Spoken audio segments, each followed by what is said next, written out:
शांत रात्र, निर्जन कॅनल रोड आणि अचानक वातावरण घुमला तलवारींच्या खनखनाटाचा आणि ओरडण्याचा आवाज। नांदेडचे रहिवासी गाढ झोपेत असतानाच शहराच्या एका कोपऱ्यात मृत्यूचं तांडव सुरू होतं।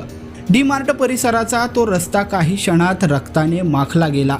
हे कोणतेही चित्रपट नसून नांदेडमध्ये प्रत्यक्षात घडलेलं भीषण गँगवॉर होतं। नांदेड शहरात शुक्रवारी मध्यरात्री वर्चस्ववादाच्या लढाईनं अत्यंत हिंसक वळण घेतलं।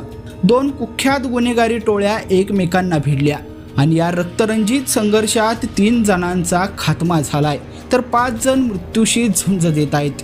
या घटनेनं संपूर्ण नांदेड जिल्ह्यामध्ये भीतीचं सावट पसरलेलं आहे।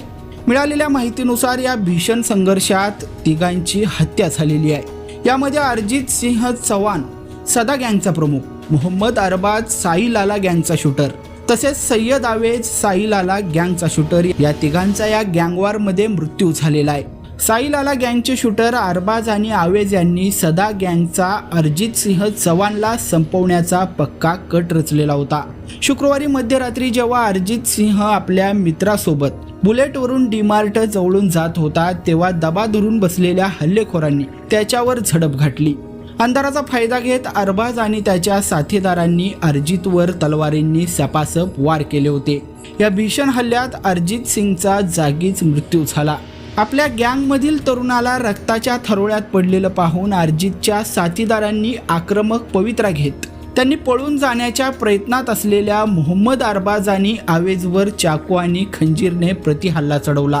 हा हल्ला इतका भीषण होता की प्रतिस्पर्ध्याचा काटा काढायला आलेल्या अरबाज आणि आवेजलाही आपले प्राण गमवावे लागले आहेत। पोलीस तपासात असं समोर आलं आहे की सदा गँग आणि साईलाला गँग यांच्यात गेल्या अनेक महिन्यांपासून नांदेडमधील वर्चस्व प्रस्थापित करण्यासाठी शीतयुद्ध सुरू होतं। याच धुसफुसीचा शेवट शुक्रवारी रात्री 3घांच्या मृत्यूने झालाय।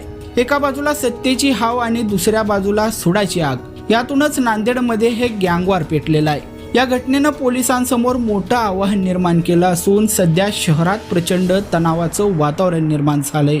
आरोपींना पकडण्यासाठी आणि परिस्थिती नियंत्रणात ठेवण्यासाठी पोलीस सध्या कडक पावले उचलत आहेत।